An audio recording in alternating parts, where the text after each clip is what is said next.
Hajime! Welcome back to Comic-Jutsu. JT McRoberts here, the original comic book Ronin. Today we've got to talk about Furiosa, a Mad Max Saga. I would ask you the question, why is no one going to see what is possibly the best action film of the year, if not the 2020s? And that's even including Dune 2. Dune 2 I thought was brilliant. I love Denis Villeneuve. But George Miller has been knocking these films out of the park time and time again for 40 plus years, and he just cannot stop. I would pose the question, why is no one going to see this? But I know exactly why, because in the words of Lee Donowitz from True Romance, I have more taste in my penis than most audiences have. Period. Audiences suck. Communities suck, whether they're IMDb film communities or horror communities or comic book communities. They're all lame. They all want to just complain, moan, kvetch, but they never want to get up and support the brilliant works that come out. They have to wait until 10 million people tell them to go see it, and then finally they get up and go see it. So here we are. You've got this great masterwork in the form of Furiosa, as you can see on the screen right there, and people are not going to see it. I would say it's mind-boggling, but I've been through this so many times over. That's why I always say there is no comic community, there is no horror community. No one owes you buys, no one owes you clicks, no one owes you patronage, no one owes you anything, and they're not going to give it to you. I put out my hard-earned dollars to go see Furiosa. I think it was $26 total by paying for my ticket in advance, where they tack on an extra, processing fee on top of everything else. But I said, I want to see this in IMAX. I picked out my seat, which was very easy to do. At the moment that I bought my actual ticket, no one had purchased there was one other purchased seat in the theater for that particular screening. And I said, you know what? I missed it during the first week because we had a lot of tragedies and accidents here at the vault that I had to deal with. Got that out of the way. Went back. I was certain Furiosa would be off IMAX because the box office was so low. They usually move those films right off of IMAX and put them in the smaller theaters in the back. Lo and behold, they had late night IMAX screening. I said, yes, I've got to see this. Went in, picked out my perfect seat, which to me is, 1 to 2 rows right behind the handicap section. That's where you get hit the optimal sound absorption. You're looking up at the screen. It's gigantic. The figures, when they appear on the screen, it's like watching a live action play, and all of this is just playing out right in front of you. And it was brilliant. I absolutely loved every single minute of it. This is a completely spoiler free discussion, so I'm just trying to hype people up to go see it. And honestly, I expect no one to go see it. People will complain about whatever their reasons are for not going to see this. You're missing out on a brilliant theater movie going experience. If I can hypothesize for a few moments, speculate, if you will, as to why the theater experience is dying. There are several reasons. Most recently, of course, we had the pandemic, which chased everyone out. But even before that, it's because audiences suck. They suck, especially younger people with their phones. They want to check their phones and talk on their phones all through a film.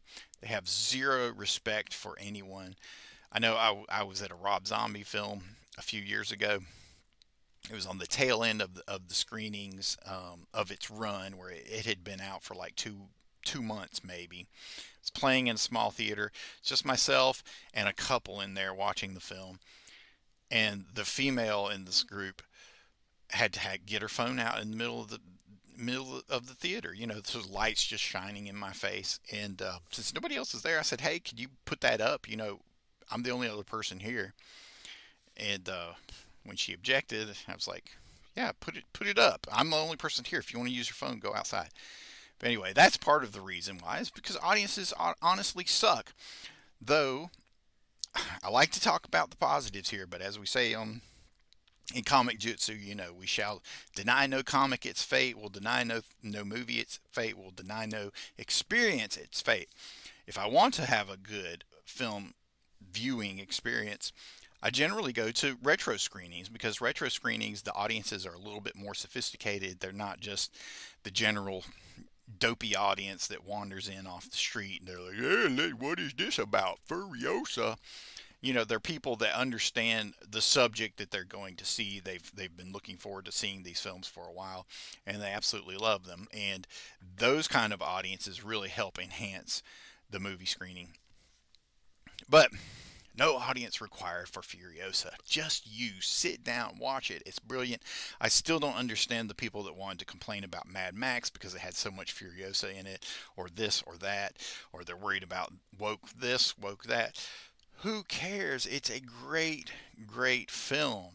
If this film does not make its money back, it's not going to do it in the theaters. That's obvious, because that usually has to happen over the first few weekends. So the movie itself has a long way to go to make up its budget. I think it was 168 million. I may be mistaken. I didn't double check the figures. So usually that means it has to make a minimum of twice that, if not three times that, to get its money back. But Furiosa will find its audience outside of the theaters. From what I understand about streaming platforms basically rip off the content owners, the IP owners, so they're not getting that payment back in the same way that they would in when they sold physical media. This is great for streaming platforms, bad for the IP owners. But you know, this film will find its audience. But the question is, will it find it before it is too late? I don't know. But I stopped caring about that all a long, long time ago. I remember when I considered myself a member of the horror community, you would talk to fellow fans and say, what's going on with films? Why do they suck so much nowadays? And there were a lot of things that we talked about, like bad storylines, just bad scripting in general, just generic characters over and over, bad CGI, watered down action, watered down violence. These things, they apply not only to like the horror genre itself, but they could also easily apply to science fiction and action, where things get watered down to try to meet that PG or PG-13 rating. But here you go. Here is a great, brilliant film that's just balls to the wall action from beginning to end. I remember films came out that were like that I thought would be indie darlings, like Feast, the Feast trilogy by John Gulager, or what else? Some of the Rob Zombie films, which are really violent because people were complaining at the times, that action and horror was so watered down. Well, if they're watered down, then why not go and see these films that are not watered down, that are actually all out trying to give you action, that are trying to give you a visceral experience. And I sat in Furiosa, man, and I just shook my head. I'm looking at the screen. I'm like, I cannot believe what I am seeing.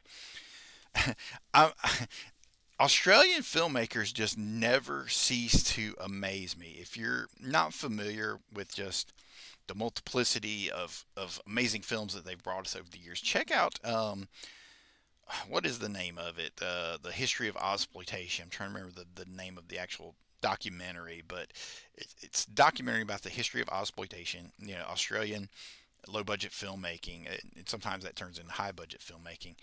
But it just shows you the wide difference and variety of just crazy films that have come from Australia, and I really love them. And Mad Max and the series has been it's been a staple of fandom over the years.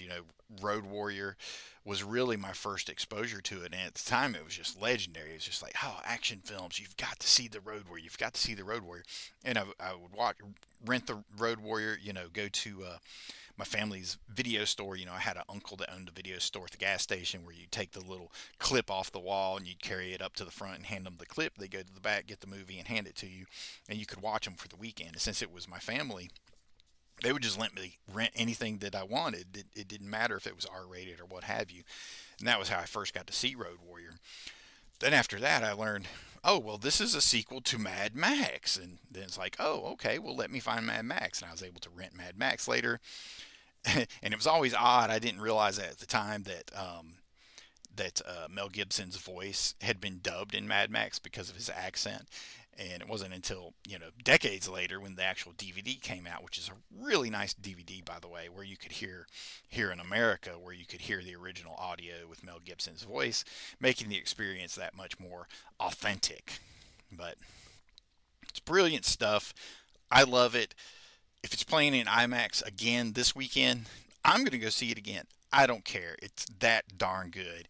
If it's not in IMAX, I won't rush out to see it again this weekend, but I'll keep an eye out and I'm going to go see it one, maybe two more times while it's in the theater. Really just relish in this experience and the ingenuity of it. I love the absolute lore that they share in this.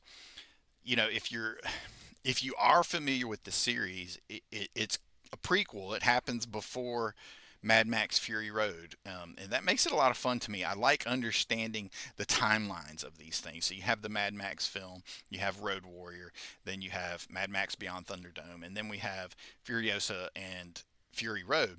But even between those, there's connective tissue with the Mad Max video game. So if you're that diehard and you love this stuff, there's so many ways to really experience it and enjoy it. Because the video game is cool in that it that Max rebuilds his car in it. What is it, the Interceptor? He rebuilds it in that film because he had lost it in Beyond Thunderdome. There you go. He does, it's a little spoiler, but everybody kind of knows that we have like a hint of Mad Max in Furiosa, but don't go into it looking for him. Just go into this looking to enjoy the story of Furiosa because it is brilliant. It's great. This is a great character.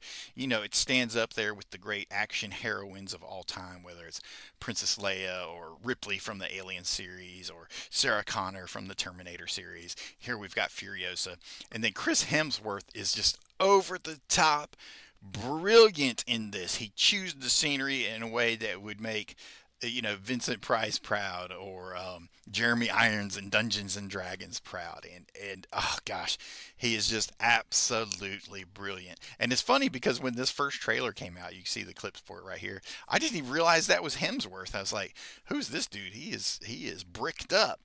And then I thought a few times over, I thought he looks kind of like Chris Hemsworth. Is that one of his brothers or what? And I didn't realize until I actually went and saw the film that Hemsworth is playing this villain, Dementus, and he has a prosthetic nose to change his appearance a little bit.